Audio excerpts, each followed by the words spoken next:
Sueños más viejos de los pilotos ha sido el de despegar y aterrizar verticalmente.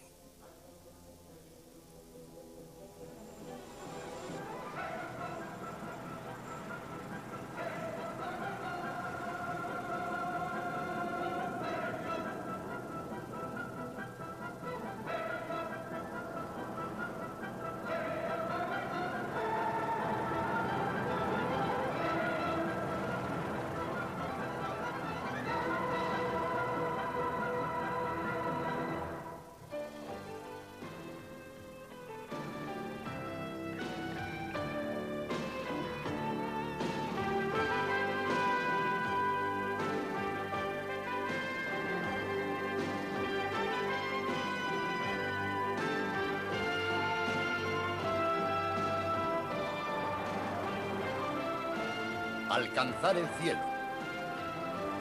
El vuelo vertical.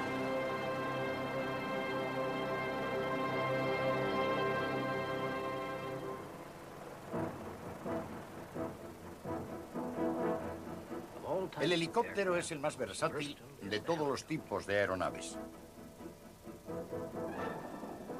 Ha sido muy útil para salvar vidas, pero su impacto más grande se ha producido en el campo de batalla.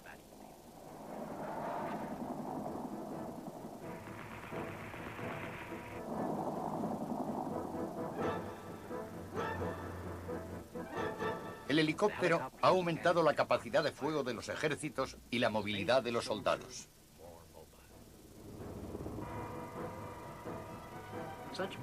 Un potencial militar semejante no era más que un sueño cuando los pioneros del vuelo vertical luchaban por subir al aire. Muchos de los primeros intentos fueron ingeniosos pero extraños. Las hélices de rotación creaban fuerzas que resultaban difíciles de controlar. En 1924, Paul Pescara dominó algunos de los problemas al usar dos sistemas de 4 hélices que se movían en direcciones contrarias. Podía flotar, podía volar hacia adelante a unos 13 kilómetros por hora durante más de 700 metros y elevarse a una altitud de unos 9 metros, pero era difícil de controlar y al final chocó contra el suelo. Louis Brequet, de Francia, colocó goznes a las aspas de la hélice de su giro plano mediante junturas universales. Era mucho más controlable que los helicópteros anteriores, pero las hélices seguían girando en direcciones opuestas y en 1935 este modelo encontró el desastre.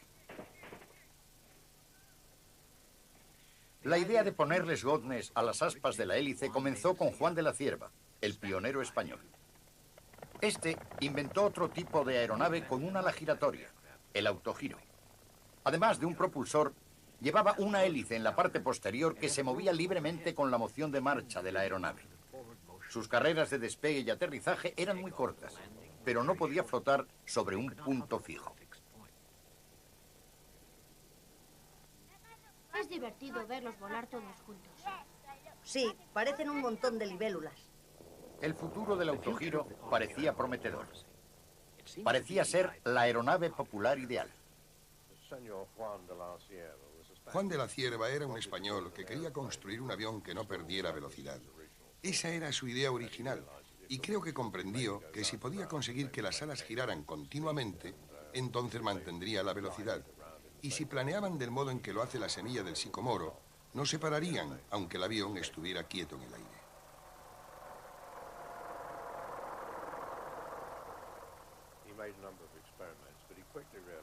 Hizo varios experimentos, pero comprendió pronto que el aspa que se mueve hacia adelante en este avión de ala giratoria tendría que poder escalar o compensar de algún modo el hecho de que esa aspa subía más que el aspa que iba hacia atrás en el aire.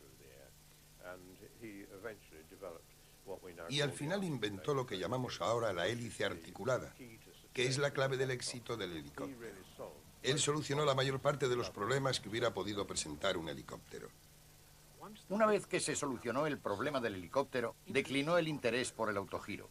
Pero hoy, Ken Wallis ha llevado adelante el sueño de la Cierva. Para mí, el autogiro es la aeronave de trabajo más pequeña y práctica. Su pequeñez significa que en cuestión de minutos puede estar en un camión para ser transportada al lugar en que se la necesita. Pero puede levantar en el aire hasta 3 veces su propio peso, lo que es un porcentaje tremendo. En este aparato se podría volar durante horas sin interrupción si uno estuviera preparado a aguantar el ruido y la incomodidad.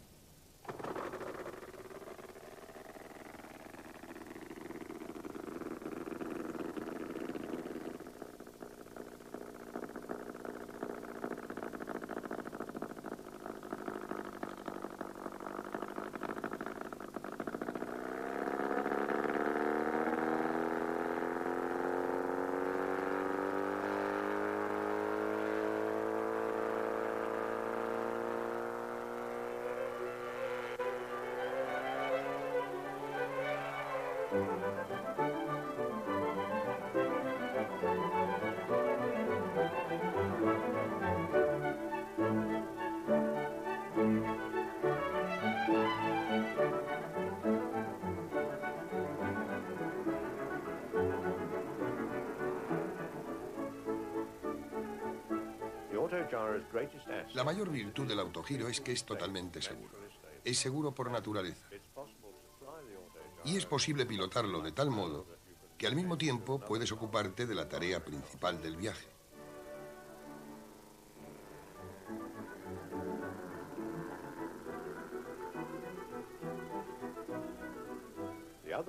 Otra cosa bastante importante es que si el motor se parara, la hélice seguiría girando, lo que no significa que pueda permanecer en el aire.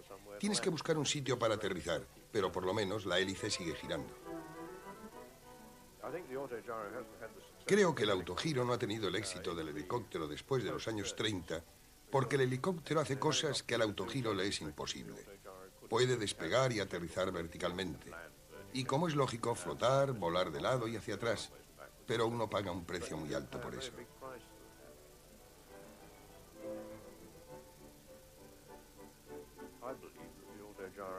Creo que el autogiro es un miembro de la familia de las aeronaves.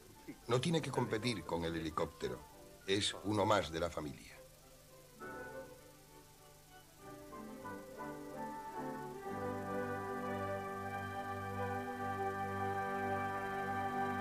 El primer helicóptero práctico que incorporaba todas las piezas del rompecabezas era alemán.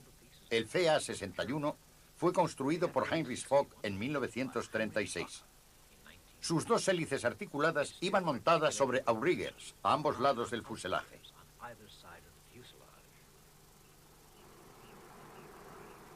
Hannah Reitz fue uno de los pilotos de pruebas. Pedí que hicieran un círculo y coloqué el avión en el centro. Así podía ver las ruedas. Al acelerar, vi que cuando se colocaba la palanca justo en el centro, las ruedas iban hacia adelante. Y tirando un poco de la palanca hacia atrás, las ruedas se movían hacia atrás. Así que cuando vi que se paraban, aceleré y subió. Bajé a los 3 minutos. Ya tenía bastante.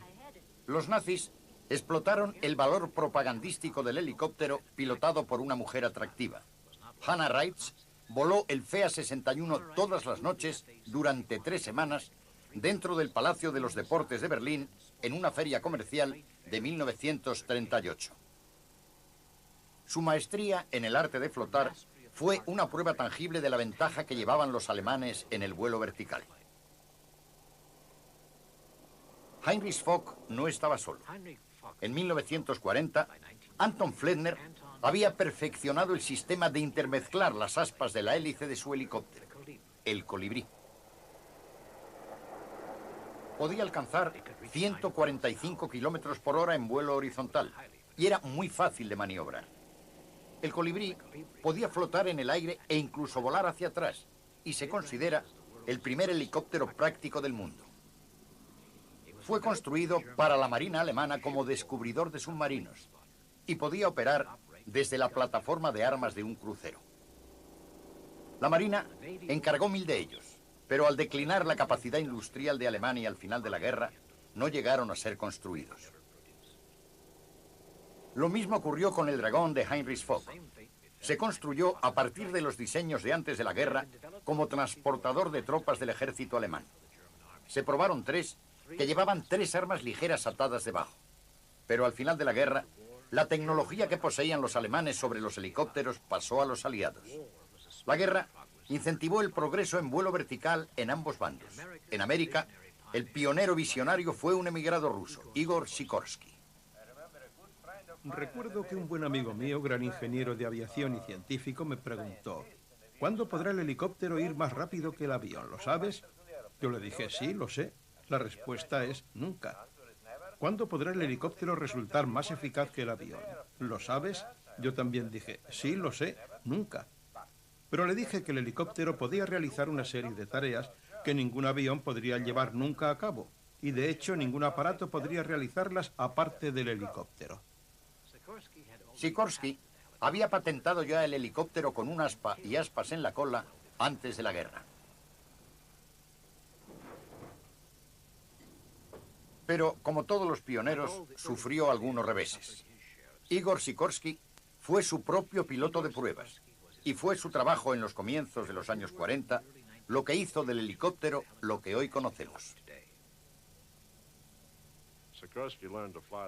Sikorsky aprendió a pilotar el helicóptero construyendo el aparejo y trabajando luego en él. Muchas de sus construcciones fueron experimentales. Lo probaba, y si no funcionaba, lo cambiaba a la mañana siguiente. Solíamos tener las piezas terminadas en unas semanas, porque podíamos cambiarlas muy rápidamente.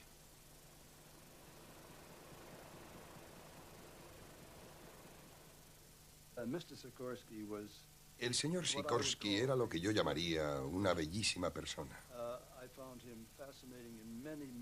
Yo lo encontré fascinante en muchos aspectos. Y particularmente en el modo que tenía de tratar a la gente y en el modo en que levantaba y sostenía la moral en su empresa. Eso lo convertía en un líder.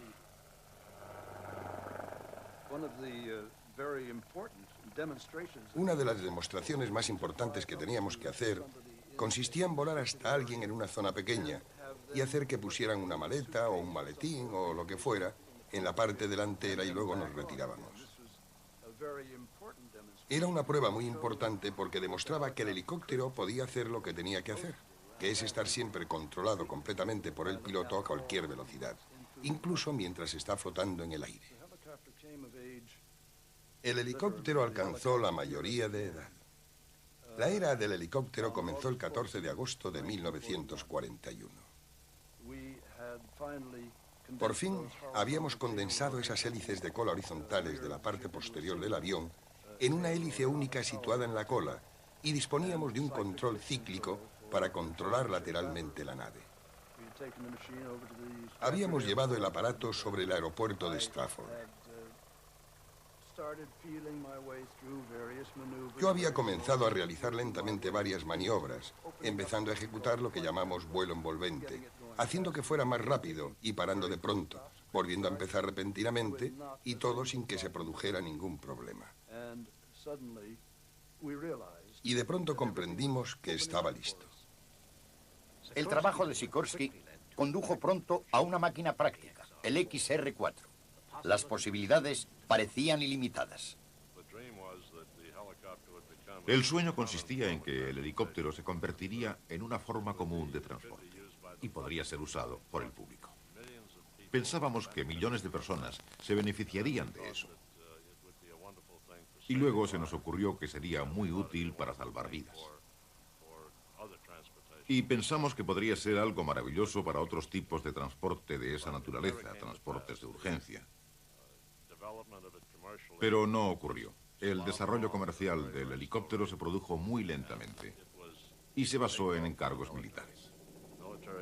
Los militares proporcionaron el dinero, proporcionaron el diseño y lo que esperaban de él. 400 helicópteros Sikorsky fueron construidos antes del final de la guerra. Fueron probados para una variedad de tareas navales y militares, pero eran lentos, solo podían transportar cargas pequeñas y no tenían un efecto importante en la lucha en la guerra. Sin embargo, un pequeño número de ellos llegaron a las zonas de combate. En el Extremo Oriente, las tropas británicas luchaban por volver a abrir la carretera de Birmania. Contaban con apoyo aéreo americano. Un avión ligero se estrelló detrás de las líneas japonesas, dejando desamparados al piloto y a 3 soldados. Los helicópteros americanos estaban estacionados en la India. Uno de los pilotos era el lugarteniente Carter Harman.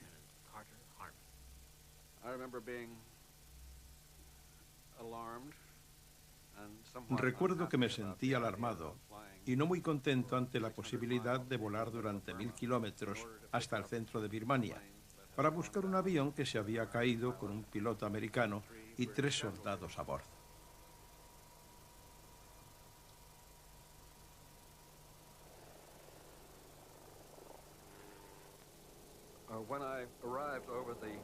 Cuando llegué sobre el claro en el que se escondían los desaparecidos, no sabía qué iba a pasar. Nunca había visto un claro en la selva. Desde el aire podía ver que estaba inclinado, lo que no era muy bueno. Y podía ver figuras al borde del claro, figuras humanas escondidas entre los arbustos. Tuve que ir a rastrear el campo. Lo sobrevolé lentamente para asegurarme de que no iba a caerme en un agujero o algo por el estilo.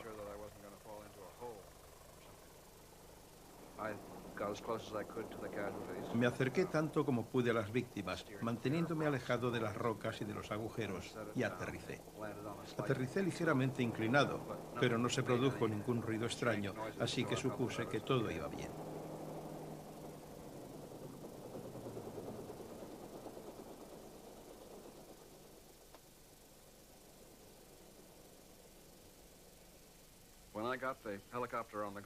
Cuando coloqué el helicóptero en el suelo, Murphy salió corriendo y dijo, «Pareces un ángel», y yo no supe qué responder. Luego subimos a bordo a un hombre que tenía una herida terrible en la espalda y 3 espadas samurái que se había agenciado. Aceleré para poder coger velocidad y despegué colina abajo, lo que fue una ayuda porque el hombre pesaba mucho, y lo transporté 16 kilómetros hasta un lugar en el que pude bajarlo. Allí lo recogerían unos aviones Ley y lo llevarían a la India. Si yo no hubiera ido con el helicóptero, al menos 2 de ellos habrían muerto allí. La profecía de Sikorsky, de que el helicóptero podría hacer cosas que no podía hacer ninguna otra aeronave, se había cumplido. Sikorsky fue el primero, pero no el único diseñador que experimentó con el vuelo vertical en América. Arthur Young había estado construyendo modelos de helicópteros desde antes de la guerra. Apoyado por la compañía Bell Aircraft, construyó su sistema de hélice de 2 aspas, que incorporaba una barra estabilizadora para gobernar el ángulo de la hélice. Sus modelos se hicieron más y más estables y controlables, y en 1945, después de una serie de prototipos, culminaron en uno de los helicópteros más famosos de todos los tiempos, el modelo Bell 47.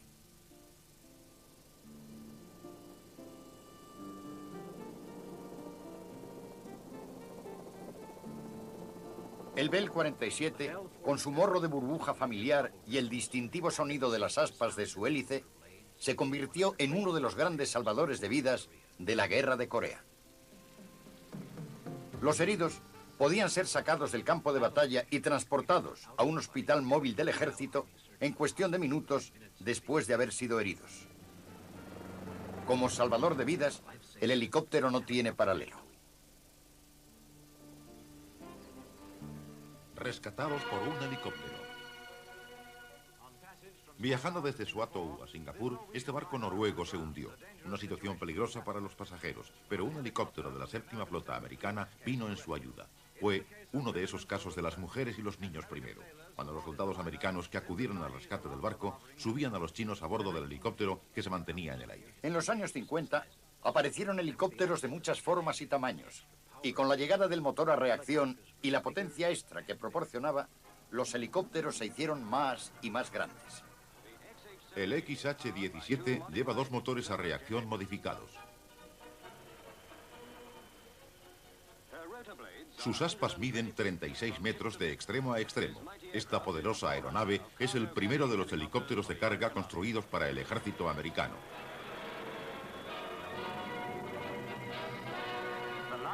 El helicóptero más grande del mundo. Además de subir una gran carga, puede elevar hasta 12 toneladas en una plataforma construida entre sus 4 patas.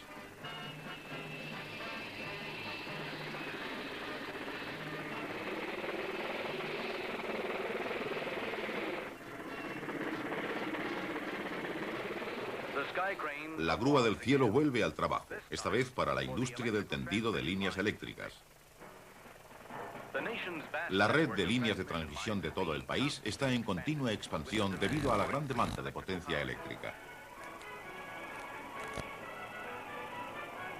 Las posibilidades del vuelo vertical parecían ilimitadas.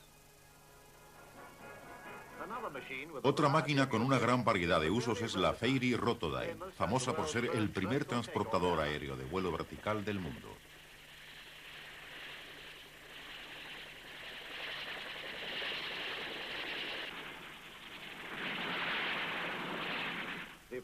La versión final transportará 65 pasajeros. ¿Qué es todo esto? Una cabina llena de enfermeras nos ofrece un vivo ejemplo de la capacidad de esta máquina extraordinaria. La capacidad de aterrizar sin necesidad de pistas era la atracción principal de los helicópteros. Este gigante Piasecki H-21 voló hasta el Vaticano y aterrizó en la plaza de San Pedro, justo enfrente del Papa, que le dio su bendición. Pero los helicópteros eran caros y poco eficaces. En América, Pan American inauguró un servicio de helicópteros que operaba desde el tejado de su cuartel general en Manhattan. Pero el futuro prometedor que mucha gente había visto en los helicópteros seguía sin cumplirse. A pesar de las tareas pacíficas que llevaron a cabo, la principal tarea de los helicópteros siguió siendo la guerra.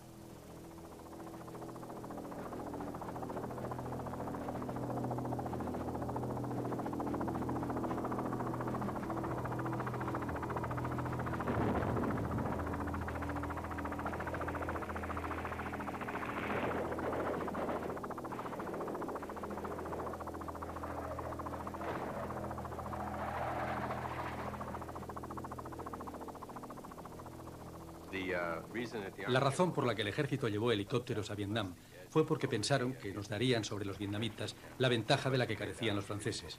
Era una cuestión de movilidad. Los franceses pensaban que tenían suficiente con sus vehículos de tierra y nosotros pensamos que el helicóptero nos daba mucha más. Con el tiempo comprobamos que funcionaban muy bien. Recibía una increíble cantidad de disparos y seguía funcionando.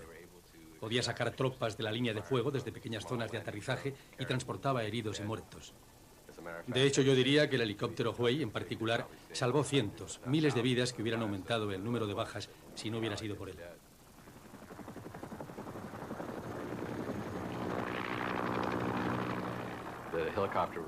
El sonido del helicóptero era lo que el soldado de tierra odiaba y quería más. Normalmente implicaba que iba a llevarlos a la lucha, o que venía a recogerlos o a traerles comida. Estaba en todas partes.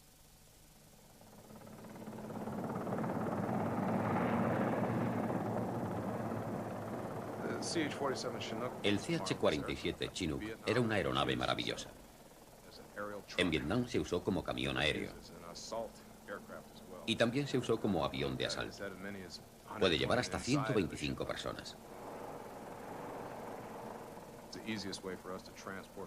Era el modo más fácil de transportar material. Podía llevar externamente cualquier cosa que introdujéramos en una red y su misión era abastecer a las tropas. En primer lugar, alubias y balas, etc., agua y combustible. Lo que más hicimos fue recuperar helicópteros. Era nuestro trabajo de todos los días, recoger aparatos que habían sido abandonados. Transportábamos una tripulación que los preparaba, los dejábamos allí y después volvíamos para llevárnoslos. La mayoría de las veces nos disparaban mientras realizábamos esta misión en particular.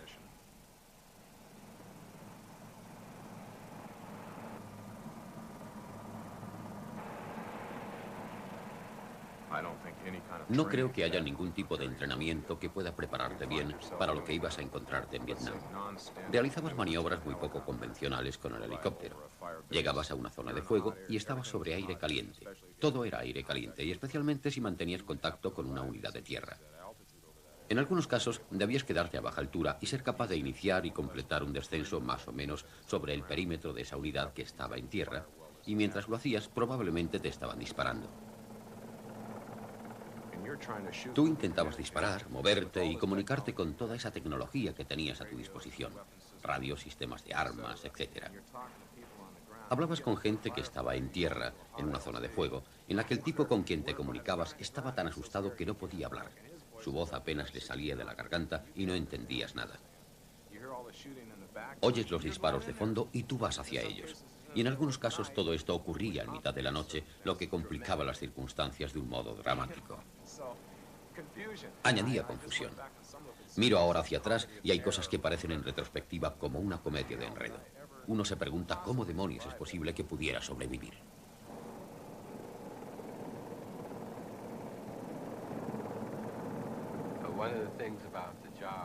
Uno de los aspectos relativos al trabajo de llevar un helicóptero hasta una zona de aterrizaje es que probablemente era la tarea más peligrosa que se pueda imaginar. Volabas en formación y al aproximarte, si te disparaban, no estaba permitido romper la formación. Te quedabas sentado y seguías volando. Realizabas la maniobra de aproximación y al ir más y más despacio te volvías más y más vulnerable.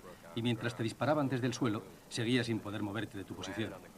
Aterrizabas en tierra y tenías que quedarte ahí sentado en el suelo mientras la gente te disparaba, esperando a que el comandante de vuelo diera la señal de partida. En mi opinión, era el trabajo del ejército que más torturaba los nervios. Era difícil saber cuándo acertaban a tu helicóptero en combate debido al nivel del ruido. Era imposible, por ejemplo, oír las balas que disparaban contra ti. Una de las primeras veces vi simplemente un agujero en el techo del helicóptero y comprendí que acababan de disparar contra mí.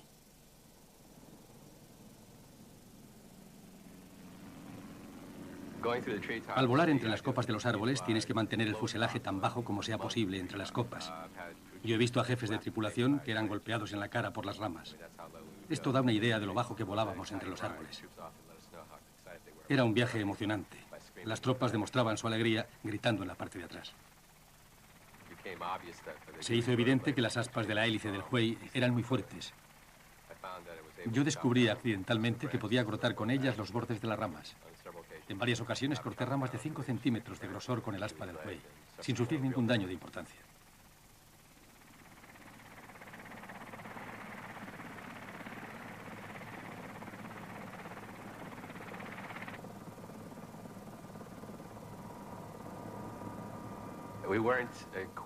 No estábamos equipados para volar en formación por la noche. No teníamos equipos especiales y descubrimos que la mejor técnica era volar tan juntos que pudiéramos ver brillar el panel de instrumentos del piloto que teníamos al lado. El propio panel nos servía de referencia con su forma y distancia. Y en una noche oscura, esa era la única referencia con que contábamos. Si nos retrasábamos demasiado, perdíamos de vista al tipo con el que estábamos volando, lo que es una situación endiablada porque entonces no sabes dónde ir. Así que volábamos tan juntos como nos era posible, mirando cada uno el panel de instrumentos del otro.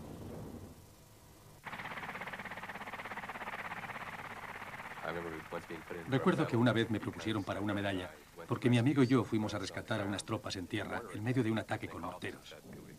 Nos llamaron y nos dijeron que si podíamos ir a sacarlos de allí. Llevábamos unas 10 horas volando. Yo estaba recostado contra el asiento de la cabina y mi amigo iba pilotando, y los dos asentimos. Volamos plácidamente hasta el lugar de la batalla. Se acercaron los de tierra con su equipo y subieron a bordo a los hombres. Los morteros comenzaron a atacarnos y la gente empezó a correr. Yo recuerdo que no estaba asustado en lo más mínimo, más bien algo aburrido. Luego despegamos y sobrevolamos la ametralladora que no dejaba de dispararnos. Todo era casi como un sueño. Así aprendí cómo se hacen los héroes. Es solo cuestión de que no te importe nada lo que haces. Lejos del campo de batalla, en California, la visión de un mundo en el que los helicópteros proporcionarían un medio de transporte aéreo al hombre normal, a veces parecía estar muy cerca de convertirse en realidad. El Robinson R-22, producido en Los Ángeles, está haciendo realidad un poco más esa visión. Como muchos hitos en el progreso de la aviación, fue el sueño de un hombre, Frank Robinson.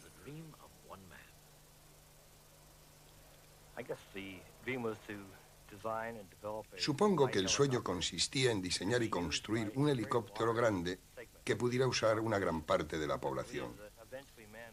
Yo creo que con el tiempo el hombre viajará lo más rápido posible de un punto a otro, y eso, desde luego, significa viajar en línea recta. El único vehículo que tenemos en la actualidad que puede hacer eso es el helicóptero. Puede despegar desde un punto y viajar directamente hasta otro, y puede hacerlo totalmente independiente. No importa que haya una autopista atascada o una extensión de agua, el helicóptero puede sobrevolarlas. Para poder transitar por una zona determinada, necesita algunas mejoras en su superficie.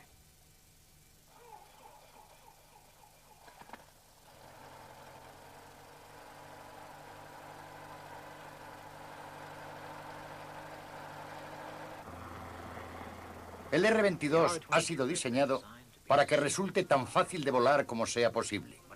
Pero en manos de su creador, puede llevar a cabo una increíble demostración de capacidad de maniobra bajo un control perfecto.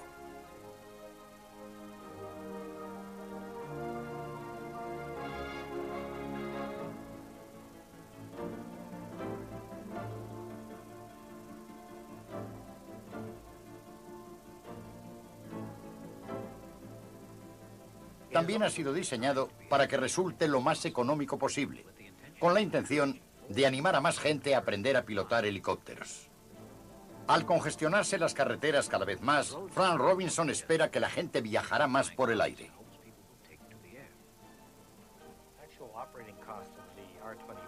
Los actuales costes de tener el R-22 son muy similares a los de un automóvil caro. Consume la misma cantidad de gasolina por kilómetro que pueda consumir un coche caro, pero algo pesado. No solo es un medio de transporte mucho más rápido, sino también mucho más agradable.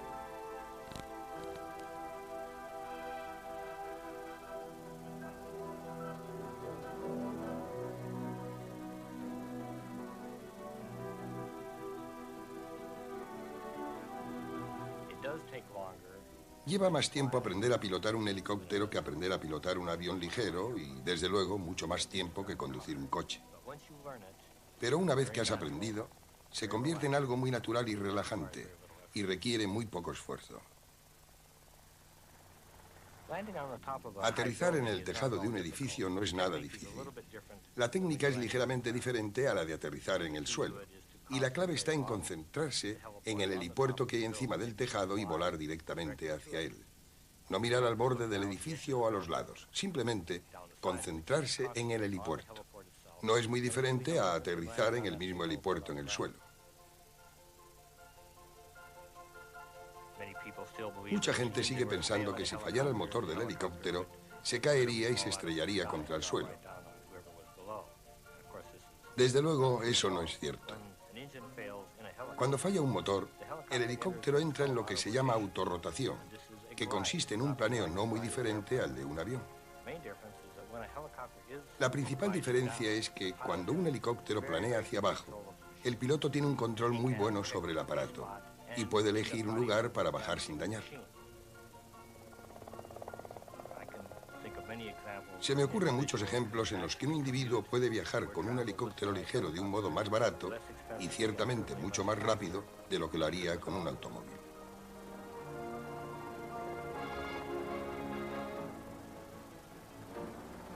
El mundo del helicóptero de viajeros, con su énfasis en la sencillez, es un mundo muy diferente al de otros intentos de vuelo vertical.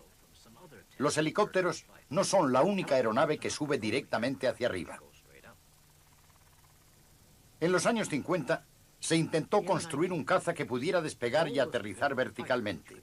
Uno de los primeros fue el Convair XFY-1, conocido como el Pogo.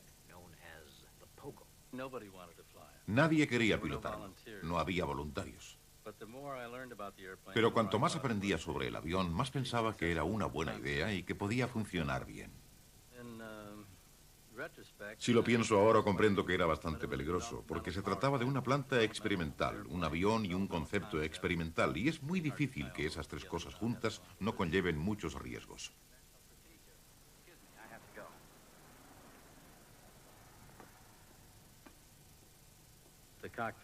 La cabina está a bastante distancia del suelo y necesitaba escaleras especiales para entrar y salir y para colocarme en la cabina. Contaba con un solo motor a reacción que empujaba dos propulsores en direcciones opuestas para evitar que el motor diera la vuelta al avión. Llegó el día del primer vuelo.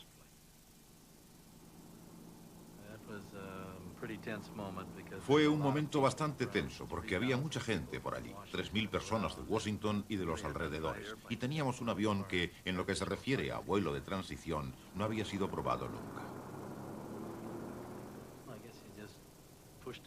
Lo puse en marcha y subió.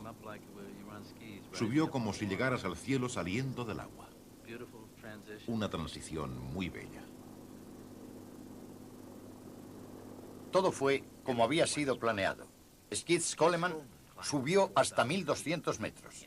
En el vuelo a nivel, el Pogo volaba más o menos como un avión convencional. Lo malo era regresar. Eso era un problema, sobre todo porque el avión iba muy rápido y yo no podía reducir su velocidad. Dejé detrás al avión que venía conmigo y calculamos que yo volaba a unos 550 kilómetros por hora.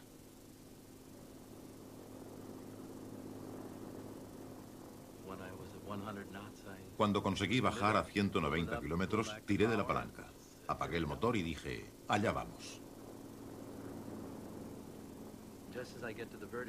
Al llegar a la vertical le di potencia y confié en no volver a elevarme. A partir de entonces tuve que mirar por encima de mi hombro y dejé de mirar a los instrumentos de vuelo porque de ahora en adelante lo único que tenía que hacer era mirar al suelo debajo de mí.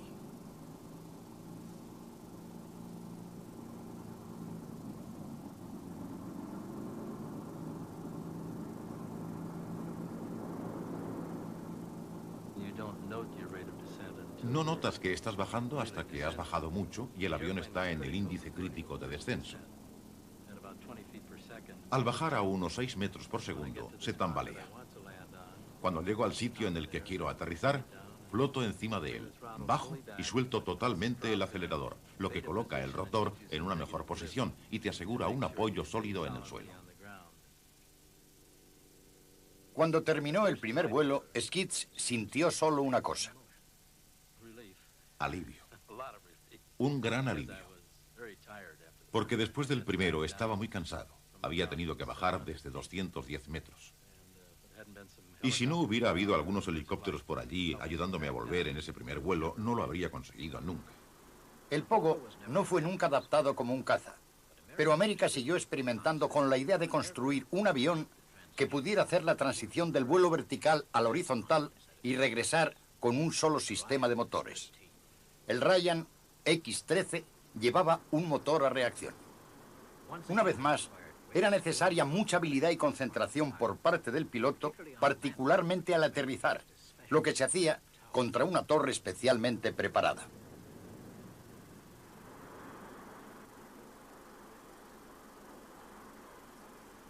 Un experimento distinto consistió en emplear dos sistemas diferentes de motores, uno para elevar el avión y el otro para usarlo en el vuelo. El Balzac francés empleaba este sistema y estaba equipado con un total de 9 motores. En Gran Bretaña, la Rolls-Royce usó 2 motores a reacción para elevar el extraordinario Fly and Bester e investigar el vuelo vertical. Y el Shorts SC-1 llevaba 5 motores, 4 de ellos para elevarse. Pero ninguno de estos diseños resultó ser práctico. La respuesta estaba en una idea completamente nueva.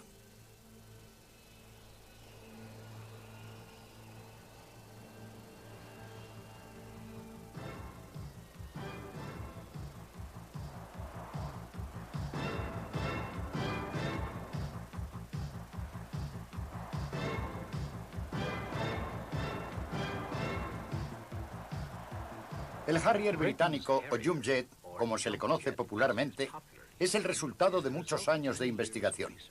Hoy sigue siendo el único caza de despegue vertical del mundo occidental. La clave de su éxito está en el empuje vectorial, que posibilita al piloto variar la dirección de su reactor del vuelo horizontal al vertical.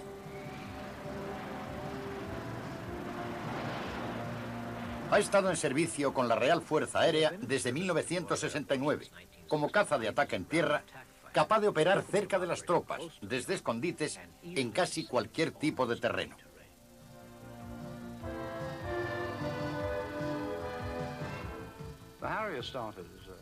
El Harrier comenzó a construirse como resultado del clima imperante a finales de los años 50 y fue otro intento militar de crear un reactor que pudiera despegar verticalmente del suelo en caso de no poder disponer de pistas.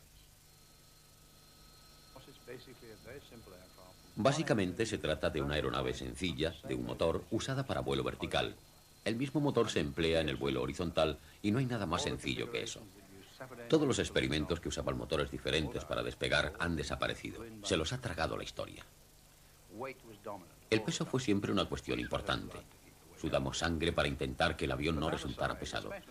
Pero aparte de eso, los problemas concretos de ingeniería estuvieron relacionados con el sistema Visual, el sistema que gira las boquillas y el que usa el piloto para controlar el avión cuando está parado en el aire.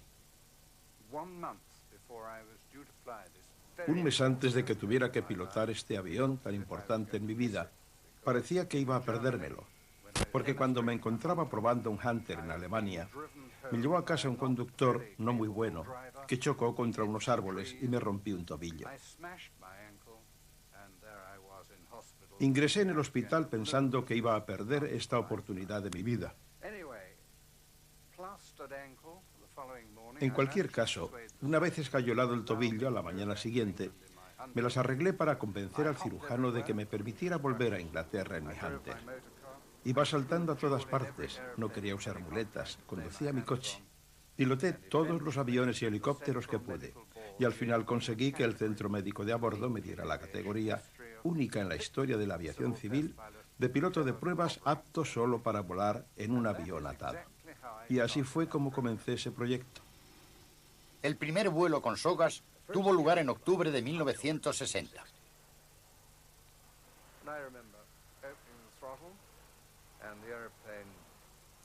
Recuerdo que apreté el acelerador y el avión saltó ligeramente. De pronto sentí que estaba despegando del suelo. Despegamos y las sogas estabilizaban el avión. Y luego lo volvimos a colocar en el suelo, y ese fue el primer vuelo atado que hicimos. Retiraron las sogas al mes siguiente, y Bill Bedford subió en marzo de 1961 para intentar conseguir la primera transición a vuelo horizontal.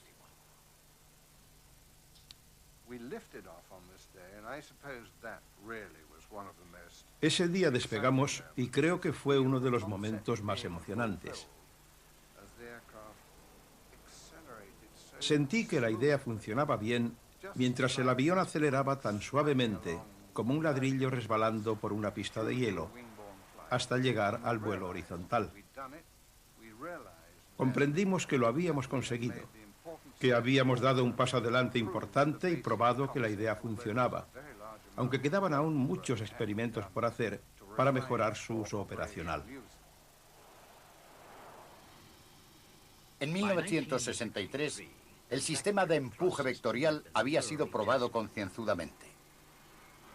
Hawker, los constructores, estaban impacientes por presentar su nuevo avión en la Exposición Aérea de París de aquel año, donde podrían compararlo con su rival francés, el Balzac. Bill Bedford comenzó su vuelo con una soberbia demostración de la versatilidad de su máquina.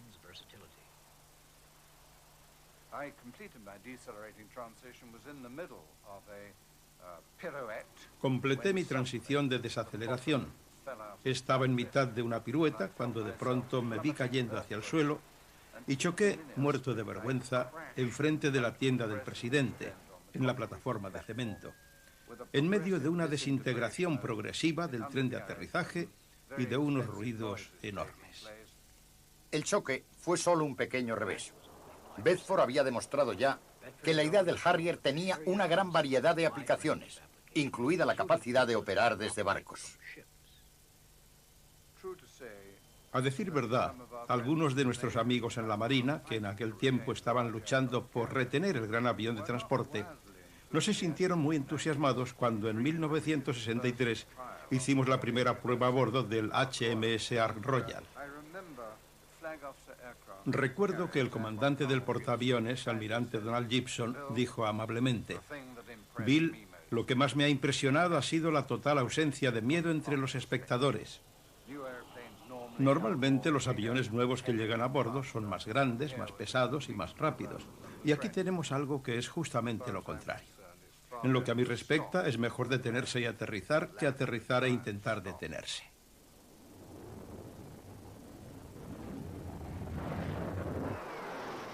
Con el tiempo, el Harrier fue desarrollado también como caza naval. Usando una rampa en la cubierta de vuelo, podía despegar con una carga más pesada que en vuelo vertical. Para entonces, los americanos habían expresado su interés. Los responsables del programa aeroespacial británico nos habían invitado a que lo viéramos en la feria de Farnborough. Nosotros pedimos que nos dejaran pilotarlo, y eso no les gustó mucho porque entonces tenían muy pocos. Pero para nosotros era muy importante observar el avión y comprobar sus posibilidades. Esperábamos conseguir 3 o 4 vuelos cada uno, y el último día de la feria de Farnborough, Bill Bedford vino y nos dijo: lo sentimos mucho, pero solo nos han dado permiso para permitirles 10 vuelos a cada uno. Hicimos como si nos tragáramos el disgusto, sonreímos y dijimos: bueno, supongo que nos bastará con eso, muchas gracias.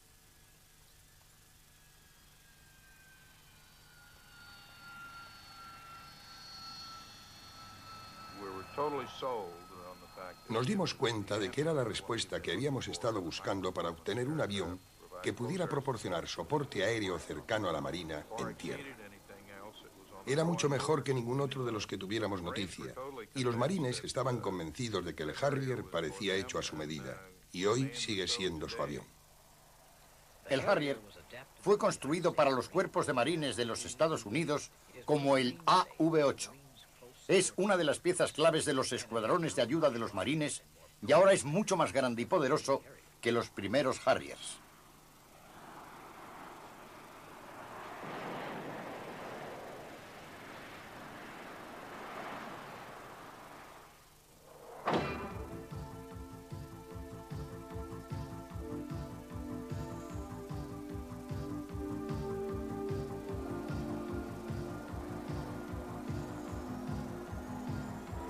El Harrier sigue siendo el único avión de su clase.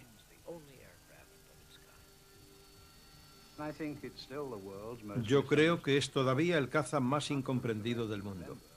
Tienen que recordar que el 98-99% de las fuerzas aéreas del mundo vuelan en CTOL.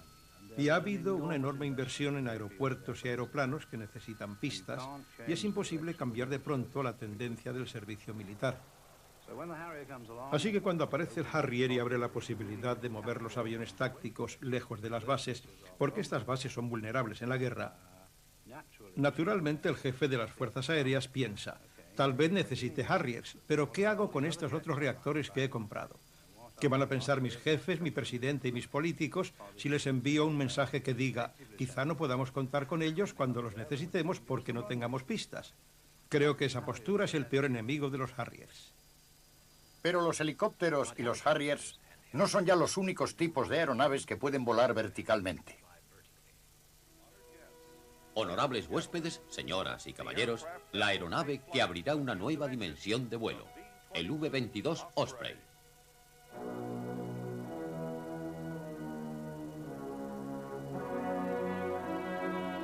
El Osprey logra la transición del vuelo vertical al horizontal inclinando sus hélices. Al igual que el Harrier, es el único ejemplo de su clase.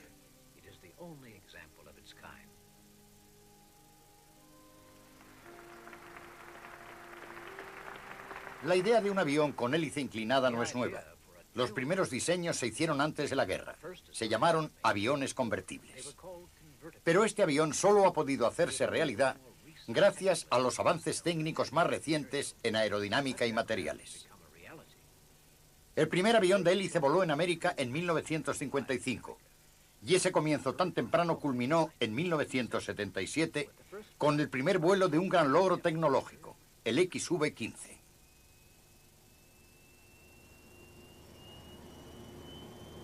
Desarrollar un tipo completamente nuevo de aeronave es algo que lleva mucho tiempo. El XV-15 fue solo posible gracias al continuo trabajo de investigación llevado a cabo a lo largo de 30 años por muchas personas que trabajaban en varias compañías bajo los auspicios de la NASA y del Departamento de Defensa. El objetivo del avión de hélice era tratar de combinar lo mejor del helicóptero y de un avión de alas fijas y hacer una aeronave que pudiera realizar el trabajo de las otras dos.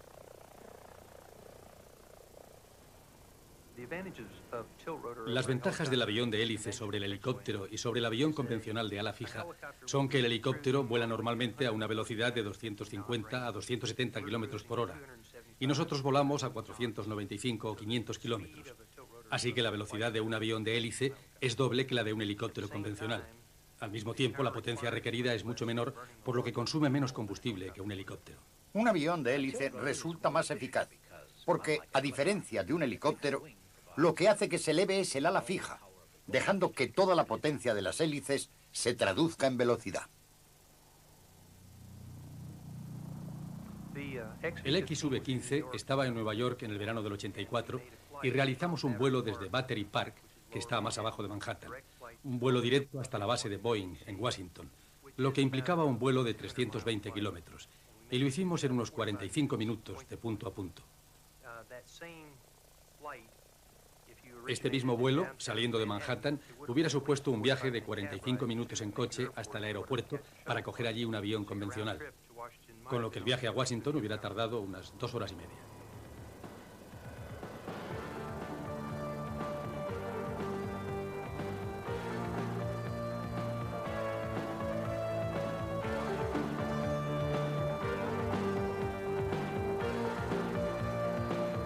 El XV-15 ha demostrado la tecnología de la hélice inclinada. También ha probado el enorme valor práctico de la aeronave, que puede volar directamente entre dos puntos a gran velocidad. Esta capacidad abre una puerta para la solución de la congestión actual de las autopistas, carreteras y terminales de aeropuertos.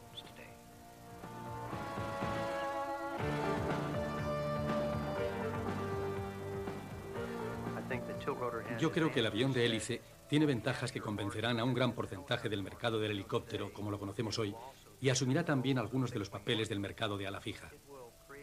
Se hará un hueco propio entre los dos tipos de aeronaves y no reemplazará por completo a ninguna de las dos, pero creará una nueva industria.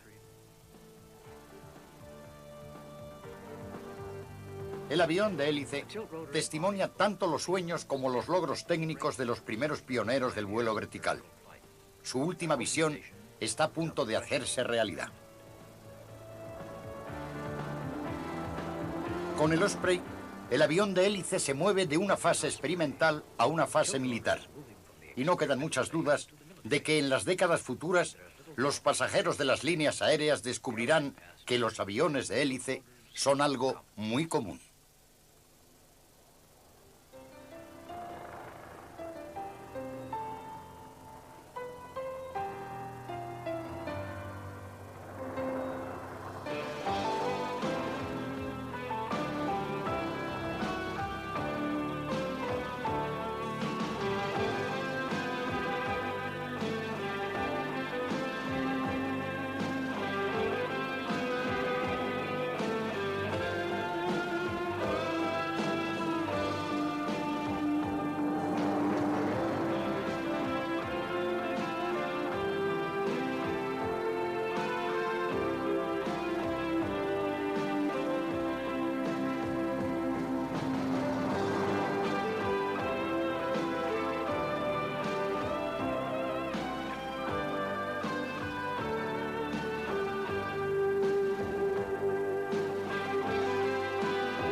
Este barco noruego se hundió, una situación peligrosa para los pasajeros, pero un helicóptero de la 7ª Flota Americana vino en su ayuda. Fue uno de esos casos de las mujeres y los niños primero, cuando los soldados americanos que acudieron al rescate del barco subían a los chinos a bordo del helicóptero que se mantenía en el aire. En los años 50 aparecieron helicópteros de muchas formas y tamaños, y con la llegada del motor a reacción y la potencia extra que proporcionaba, los helicópteros se hicieron más y más grandes. El XH-17 lleva 2 motores a reacción modificados. Sus aspas miden 36 metros de extremo a extremo. Esta poderosa aeronave es el primero de los helicópteros de carga construidos para el ejército americano.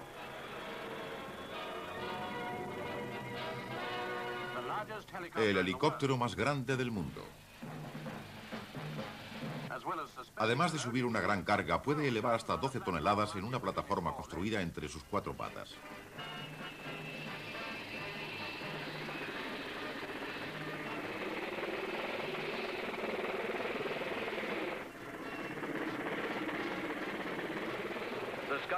La grúa del cielo vuelve al trabajo, esta vez para la industria del tendido de líneas eléctricas. La red de líneas de transmisión de todo el país está en continua expansión debido a la gran demanda de potencia eléctrica. Las posibilidades del vuelo vertical parecían ilimitadas. Otra máquina con una gran variedad de usos es la Fairey Rotodyne, famosa por ser el primer transportador aéreo de vuelo vertical del mundo.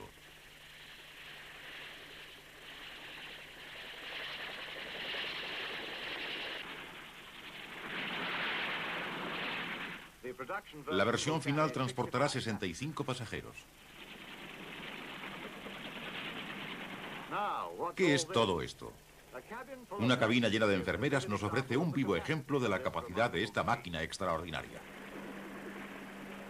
La capacidad de aterrizar sin necesidad de pistas era la atracción principal de los helicópteros. Este gigante Piasecki H-21 voló hasta el Vaticano y aterrizó en la plaza de San Pedro, justo enfrente del Papa, que le dio su bendición. Pero los helicópteros eran caros y poco eficaces.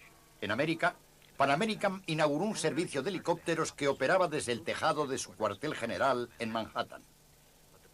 Pero el futuro prometedor que mucha gente había visto en los helicópteros seguía sin cumplirse. A pesar de las tareas pacíficas que llevaron a cabo, la principal tarea de los helicópteros siguió siendo la guerra. Una idea completamente nueva.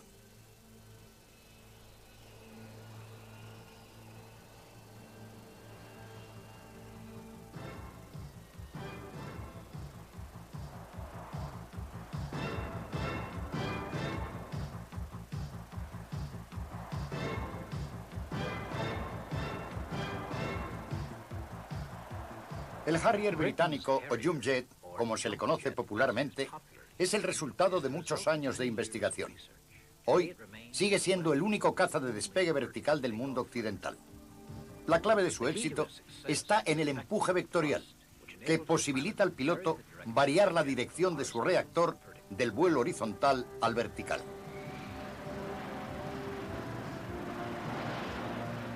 Ha estado en servicio con la Real Fuerza Aérea desde 1969, como caza de ataque en tierra, capaz de operar cerca de las tropas, desde escondites, en casi cualquier tipo de terreno.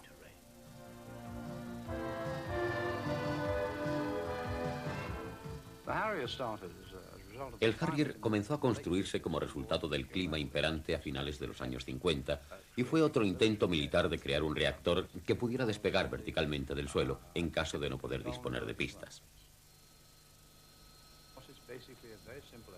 Básicamente se trata de una aeronave sencilla, de un motor, usada para vuelo vertical. El mismo motor se emplea en el vuelo horizontal y no hay nada más sencillo que eso. Todos los experimentos que usaban motores diferentes para despegar han desaparecido. Se los ha tragado la historia. El peso fue siempre una cuestión importante. Sudamos sangre para intentar que el avión no resultara pesado. Pero aparte de eso, los problemas concretos de ingeniería estuvieron relacionados con el sistema Visol, el sistema que gira las boquillas y el que usa el piloto para controlar el avión cuando está parado en el aire. Un mes antes de que tuviera que pilotar este avión tan importante en mi vida, parecía que iba a perdérmelo, porque cuando me encontraba probando un Hunter en Alemania, me llevó a casa un conductor no muy bueno, que chocó contra unos árboles y me rompí un tobillo. Ingresé en el hospital pensando que iba a perder esta oportunidad de mi vida. En cualquier caso, una vez escayolado el tobillo a la mañana siguiente, me las arreglé para convencer al cirujano de que me permitiera volver a Inglaterra en mi Hunter. Iba saltando a todas partes, no quería usar muletas, conducía mi coche. Piloté todos los aviones y helicópteros que pude, y al final conseguí que el centro médico de a bordo me diera la categoría, única en la historia de la aviación civil, de piloto de pruebas apto solo para volar en un avión atado. Y así fue como comencé ese proyecto. El primer vuelo con que pudiera sobrevivir.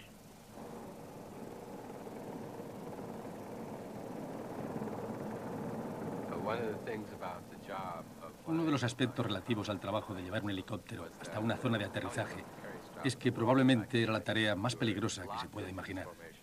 Volabas en formación y al aproximarte, si te disparaban, no estaba permitido romper la formación. Te quedabas sentado y seguías volando. Realizabas la maniobra de aproximación y al ir más y más despacio te volvías más y más vulnerable.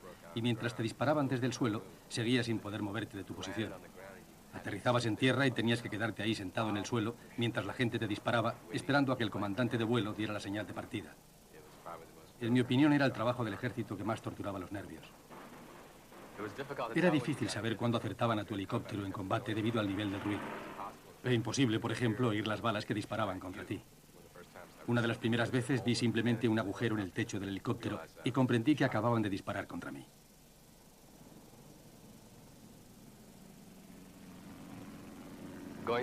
Al volar entre las copas de los árboles tienes que mantener el fuselaje tan bajo como sea posible entre las copas. Yo he visto a jefes de tripulación que eran golpeados en la cara por las ramas. Esto da una idea de lo bajo que volábamos entre los árboles. Era un viaje emocionante. Las tropas demostraban su alegría gritando en la parte de atrás. Se hizo evidente que las aspas de la hélice del Huey eran muy fuertes. Yo descubrí accidentalmente que podía cortar con ellas los bordes de las ramas. En varias ocasiones corté ramas de 5 centímetros de grosor con el aspa del Huey, sin sufrir ningún daño de importancia.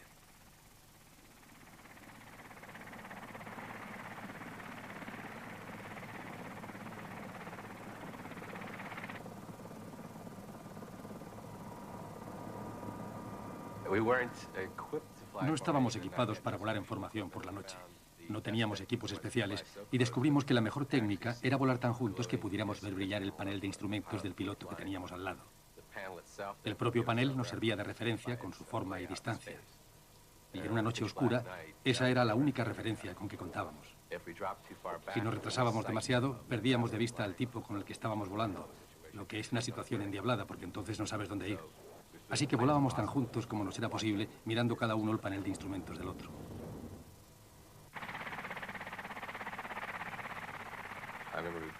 Recuerdo que una vez me propusieron para una medalla, porque mi amigo y yo fuimos a rescatar a unas tropas en tierra en medio de un ataque con morteros. Nos llamaron y nos dijeron que si podíamos ir a sacarlos de allí. Llevábamos unas 10 horas volando. Yo estaba recostado contra el asiento de la cabina y mi amigo iba pilotando, y los dos asentimos. Volamos plácidamente hasta el lugar de la batalla. Se acercaron los de tierra con su equipo y subieron a bordo a los hombres. Los morteros comenzaron a atacarnos y la gente empezó a correr. Y tirando un poco de la palanca hacia atrás, las ruedas se movían hacia atrás. Así que cuando vi que se paraban, aceleré y subió. Bajé a los 3 minutos. Ya tenía bastante. Los nazis explotaron el valor propagandístico del helicóptero pilotado por una mujer atractiva. Hannah Reitz voló el FEA-61 todas las noches durante 3 semanas dentro del Palacio de los Deportes de Berlín en una feria comercial de 1938. Su maestría en el arte de flotar fue una prueba tangible de la ventaja que llevaban los alemanes en el vuelo vertical. Heinrich Fock no estaba solo.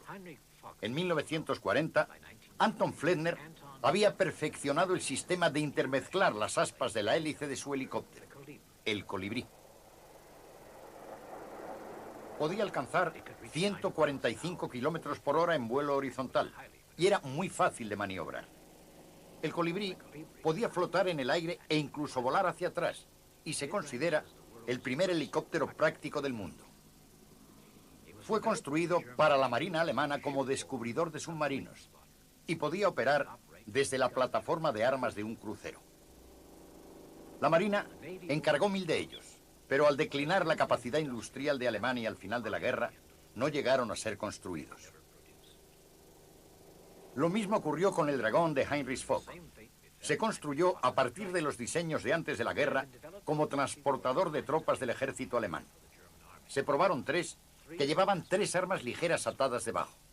Pero al final de la guerra, la tecnología que poseían los alemanes sobre los helicópteros pasó a los aliados. La guerra incentivó el progreso en vuelo vertical en ambos bandos. En América, el pionero visionario fue un emigrado ruso, Igor Sikorsky. Recuerdo que un buen amigo mío, gran ingeniero de aviación y científico, me preguntó, ¿cuándo podrá el helicóptero ir más rápido que el avión? ¿Lo sabes? Yo le dije, sí, lo sé. La respuesta es nunca. ¿Cuándo podrá el helicóptero resultar más eficaz que el avión? ¿Lo sabes? Yo también dije, sí, lo sé, nunca. Pero le dije que el helicóptero podía realizar una serie de tareas que ningún avión podría llevar nunca a cabo. Y de hecho, ningún aparato podría realizarlas aparte del helicóptero. Sikorsky había patentado ya el helicóptero con un aspa y aspas en la cola antes de la guerra. Pero, como todos los pioneros, sufrió algunos reveses. Igor Sikorsky fue su propio piloto de pruebas y fue su trabajo en los comienzos de los años 40 lo que hizo del helicóptero lo que hoy conocemos. Yo descubrí accidentalmente que podía cortar con ellas los bordes de las ramas. En varias ocasiones corté ramas de 5 centímetros de grosor con el aspa del Huey, sin sufrir ningún daño de importancia.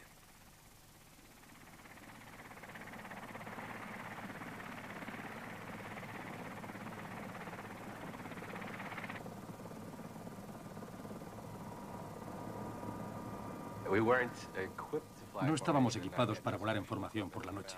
No teníamos equipos especiales y descubrimos que la mejor técnica era volar tan juntos que pudiéramos ver brillar el panel de instrumentos del piloto que teníamos al lado. El propio panel nos servía de referencia con su forma y distancia. Y en una noche oscura, esa era la única referencia con que contábamos. Si nos retrasábamos demasiado, perdíamos de vista al tipo con el que estábamos volando, lo que es una situación endiablada porque entonces no sabes dónde ir. Así que volábamos tan juntos como nos era posible, mirando cada uno el panel de instrumentos del otro.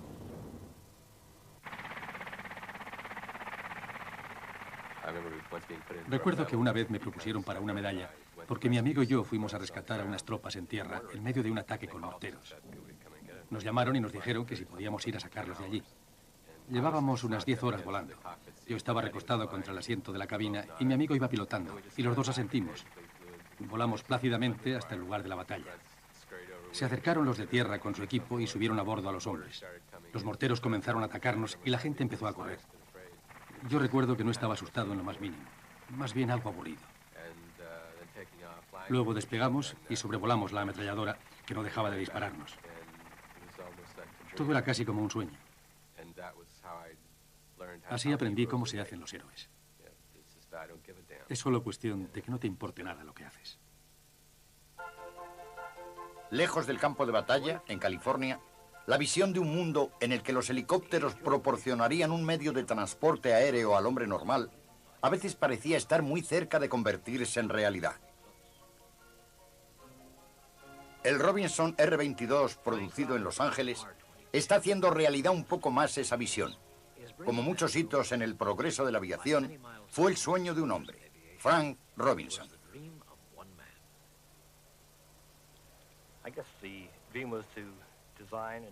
Supongo que el sueño consistía en diseñar y construir un helicóptero grande que pudiera usar una gran parte de la población. Yo creo que con el tiempo el hombre viajará lo más rápido posible de un punto a otro, y eso, desde luego, significa viajar en línea recta. El único vehículo que tenemos en la actualidad que puede hacer eso es el helicóptero. Puede despegar desde un punto y viajar directamente hasta otro, y puede hacerlo totalmente independiente. No importa que haya una autopista atascada o una extensión de agua, el helicóptero puede sobrevolarlo. Al volar entre las copas de los árboles tienes que mantener el fuselaje tan bajo como sea posible entre las copas. Yo he visto a jefes de tripulación que eran golpeados en la cara por las ramas. Esto da una idea de lo bajo que volábamos entre los árboles. Era un viaje emocionante. Las tropas demostraban su alegría gritando en la parte de atrás. Se hizo evidente que las aspas de la hélice del Huey eran muy fuertes. Yo descubrí accidentalmente que podía cortar con ellas los bordes de las ramas. En varias ocasiones corté ramas de 5 centímetros de grosor con el aspa del buey, sin sufrir ningún daño de importancia.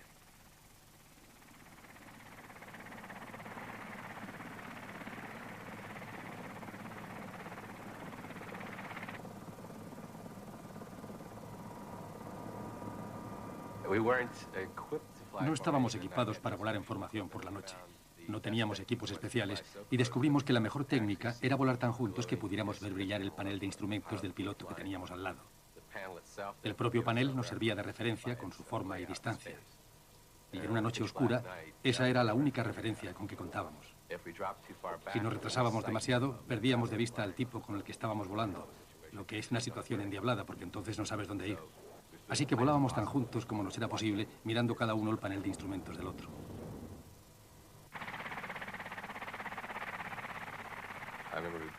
Recuerdo que una vez me propusieron para una medalla, porque mi amigo y yo fuimos a rescatar a unas tropas en tierra en medio de un ataque con morteros.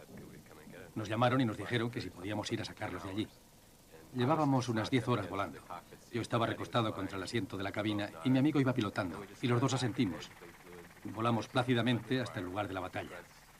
Se acercaron los de tierra con su equipo y subieron a bordo a los hombres. Los morteros comenzaron a atacarnos y la gente empezó a correr. Yo recuerdo que no estaba asustado en lo más mínimo, más bien algo aburrido. Luego despegamos y sobrevolamos la ametralladora que no dejaba de dispararnos. Todo era casi como un sueño. Así aprendí cómo se hacen los héroes. Es solo cuestión de que no te importe nada lo que haces. Lejos del campo de batalla, en California, la visión de un mundo en el que los helicópteros proporcionarían un medio de transporte aéreo al hombre normal, a veces parecía estar muy cerca de convertirse en realidad.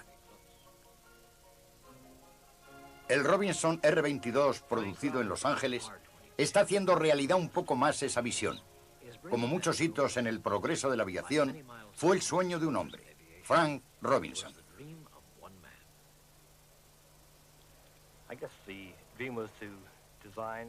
Supongo que el sueño consistía en diseñar y construir un helicóptero grande que pudiera usar una gran parte de la población. Yo creo que con el tiempo... Una transición muy bella. Todo fue como había sido planeado.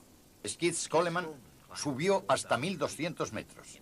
En el vuelo a nivel, el Pogo volaba más o menos como un avión convencional. Lo malo era regresar. Eso era un problema, sobre todo porque el avión iba muy rápido y yo no podía reducir su velocidad. Dejé detrás al avión que venía conmigo y calculamos que yo volaba a unos 550 kilómetros por hora.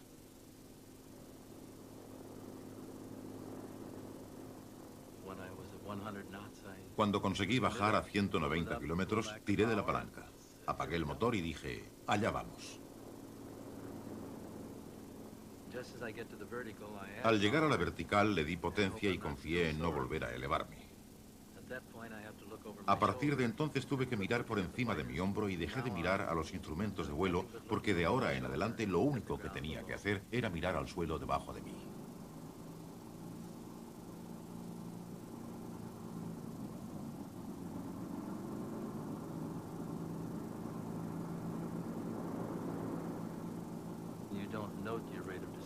No notas que estás bajando hasta que has bajado mucho y el avión está en el índice crítico de descenso. Al bajar a unos 6 metros por segundo, se tambalea. Cuando llego al sitio en el que quiero aterrizar, floto encima de él, bajo y suelto totalmente el acelerador, lo que coloca el rotor en una mejor posición y te asegura un apoyo sólido en el suelo. Cuando terminó el primer vuelo, Skids sintió solo una cosa. Alivio. Un gran alivio. Porque después del primero estaba muy cansado. Había tenido que bajar desde 210 metros.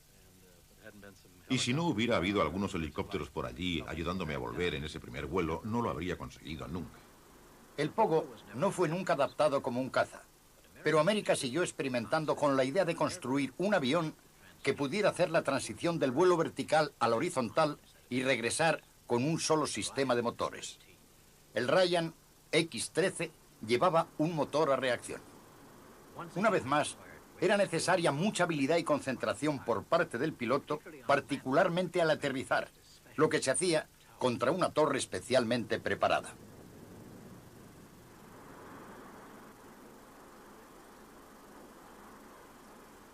Un experimento distinto consistió en emplear dos sistemas diferentes de motores, uno para elevar el avión y el otro para usarlo en el vuelo. El Balzac francés empleaba este sistema y estaba equipado con un total de 9 motores.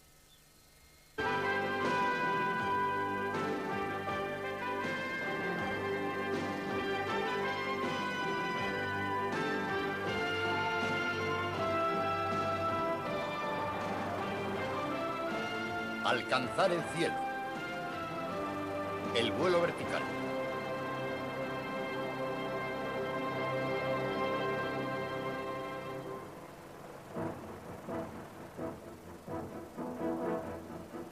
El helicóptero es el más versátil de todos los tipos de aeronaves. Ha sido muy útil para salvar vidas, pero su impacto más grande se ha producido en el campo de batalla.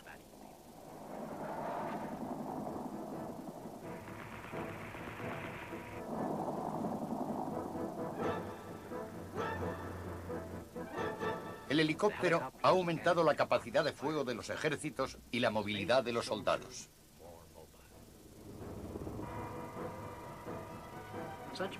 Un potencial militar semejante no era más que un sueño cuando los pioneros del vuelo vertical luchaban por subir al aire. Muchos de los primeros intentos fueron ingeniosos pero extraños. Las hélices de rotación creaban fuerzas que resultaban difíciles de controlar. En 1924, Paul Pescara dominó algunos de los problemas al usar dos sistemas de 4 hélices que se movían en direcciones contrarias. Podía flotar, podía volar hacia adelante a unos 13 kilómetros por hora durante más de 700 metros y elevarse a una altitud de unos 9 metros. Pero era difícil de controlar y al final chocó contra el suelo. Louis Brequet, de Francia, colocó goznes a las aspas de la hélice de su giro plano mediante junturas universales. Era mucho más controlable que los helicópteros anteriores, pero las hélices seguían girando en direcciones opuestas y en 1935 este modelo encontró el desastre. La idea de ponerles goznes a las aspas de la hélice comenzó con Juan de la Cierva, el pionero español. Este inventó otro tipo de aeronave con un ala giratoria, el autogiro. Además de un propulsor, llevaba una hélice en la parte posterior que se movía libremente con la moción de marcha de la aeronave. Sus carreras de despegue y aterrizaje eran muy cortas, pero no podía flotar sobre un punto fijo. Es divertido verlos volar todos juntos. Sí, parecen un montón de libélulas. El futuro del autogiro parecía prometedor. Parecía ser la aeronave popular ideal. Juan de la Cierva era un español que quería construir un avión que no perdiera velocidad. Si nos retrasábamos demasiado, perdíamos de vista al tipo con el que estábamos volando, lo que es una situación endiablada porque entonces no sabes dónde ir. Así que volábamos tan juntos como nos era posible, mirando cada uno el panel de instrumentos del otro.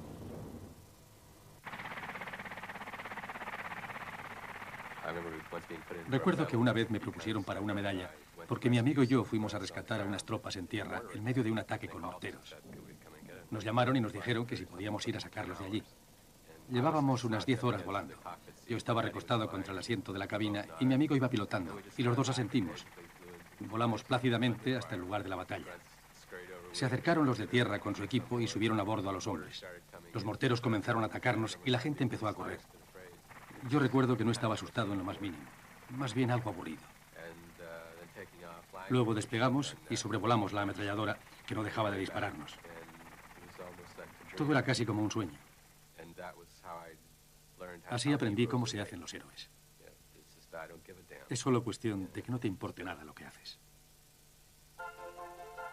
Lejos del campo de batalla, en California, la visión de un mundo en el que los helicópteros proporcionarían un medio de transporte aéreo al hombre normal, a veces parecía estar muy cerca de convertirse en realidad. El Robinson R-22, producido en Los Ángeles, está haciendo realidad un poco más esa visión. Como muchos hitos en el progreso de la aviación, fue el sueño de un hombre, Frank Robinson.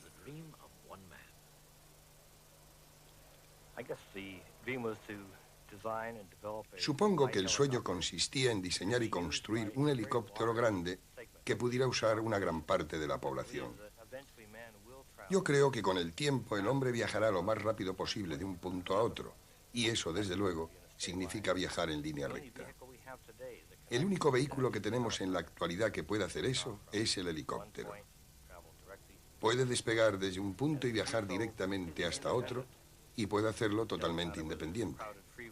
No importa que haya una autopista atascada o una extensión de agua, el helicóptero puede sobrevolarlas. Para poder transitar por una zona determinada, necesita algunas mejoras en su superficie.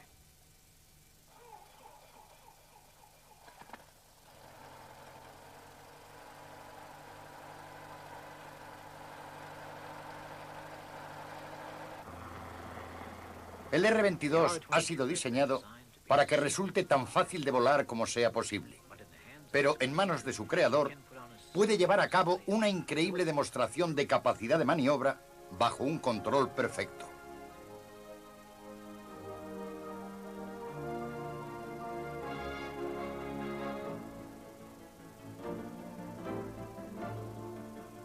Tan temprano culminó en 1977 con el primer vuelo de un gran logro tecnológico, el XV-15.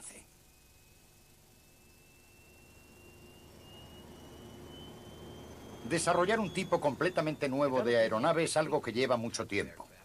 El XV-15 fue solo posible gracias al continuo trabajo de investigación llevado a cabo a lo largo de 30 años por muchas personas que trabajaban en varias compañías bajo los auspicios de la NASA y del Departamento de Defensa. El objetivo del avión de hélice era tratar de combinar lo mejor del helicóptero y de un avión de alas fijas y hacer una aeronave que pudiera realizar el trabajo de las otras dos.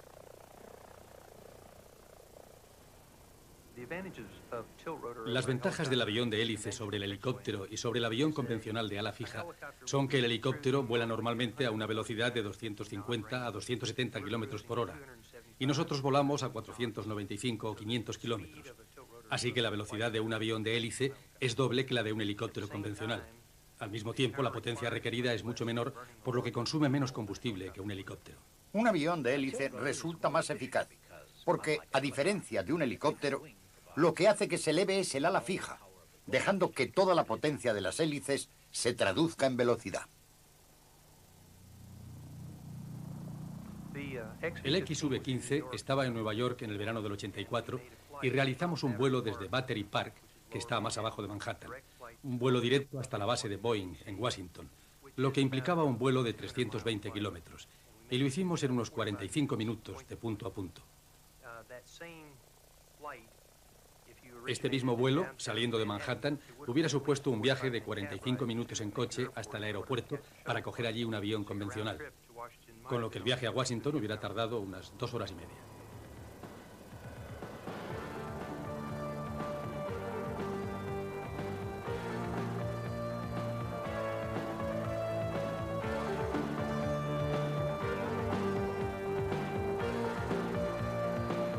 El XV-15 ha demostrado la tecnología de la hélice inclinada. También ha probado el enorme valor práctico de la aeronave, que puede volar directamente entre dos puntos a gran velocidad. Esta capacidad abre una puerta para la solución de la congestión actual de las autopistas, carreteras y terminales de aeropuertos.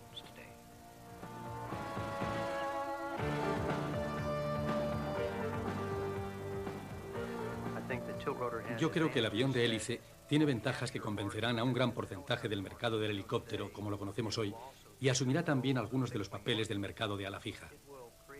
Se hará un hueco propio entre los dos tipos de aeronaves. Un experimento distinto consistió en emplear dos sistemas diferentes de motores, uno para elevar el avión y el otro para usarlo en el vuelo.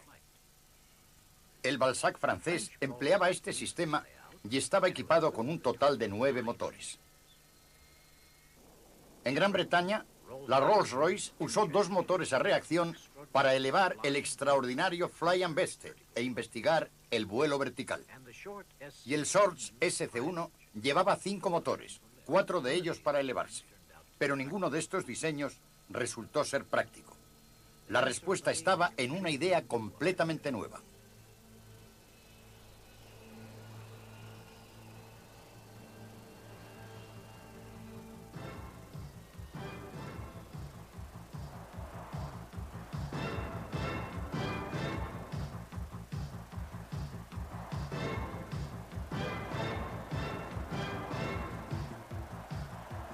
El Harrier británico, o Jumjet, como se le conoce popularmente, es el resultado de muchos años de investigación.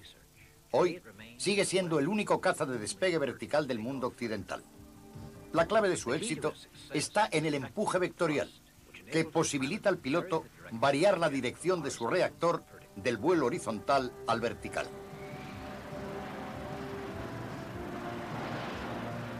Ha estado en servicio con la Real Fuerza Aérea desde 1969, como caza de ataque en tierra, capaz de operar cerca de las tropas, desde escondites, en casi cualquier tipo de terreno.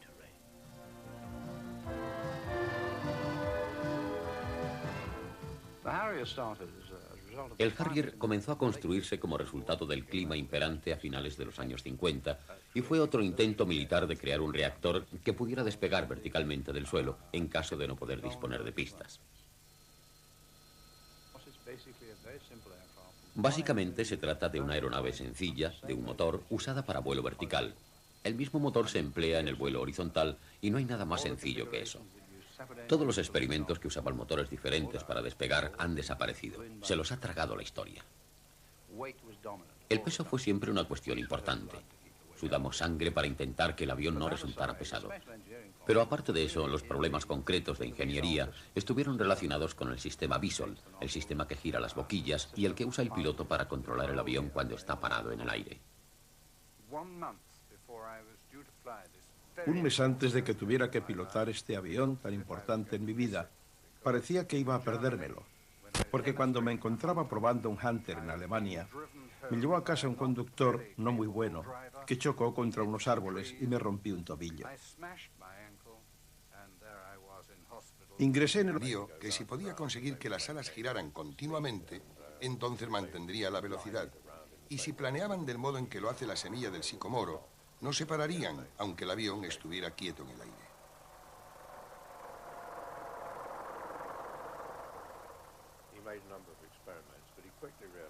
Hizo varios experimentos, pero comprendió pronto que el aspa que se mueve hacia adelante en este avión de ala giratoria tendría que poder escalar o compensar de algún modo el hecho de que esa aspa subía más que el aspa que iba hacia atrás en el aire.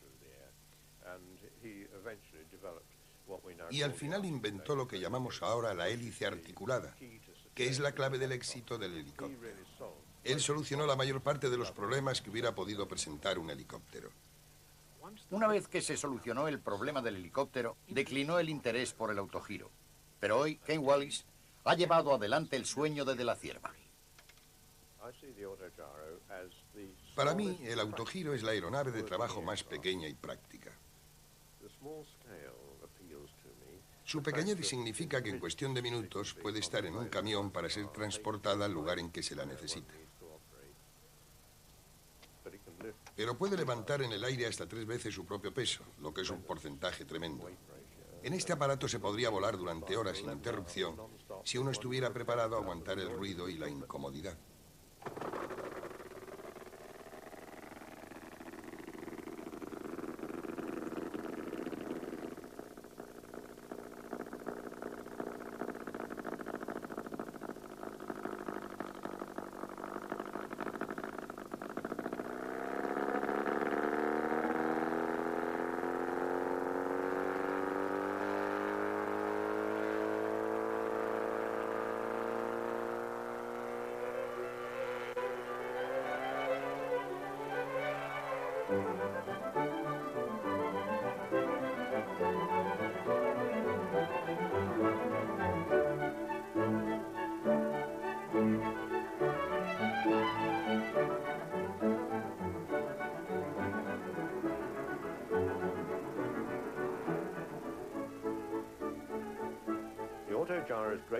La mayor virtud del autogiro es que es totalmente seguro. Es seguro por naturaleza. Y es posible pilotarlo de tal modo que al mismo tiempo puedes ocuparte de la tarea principal del viaje.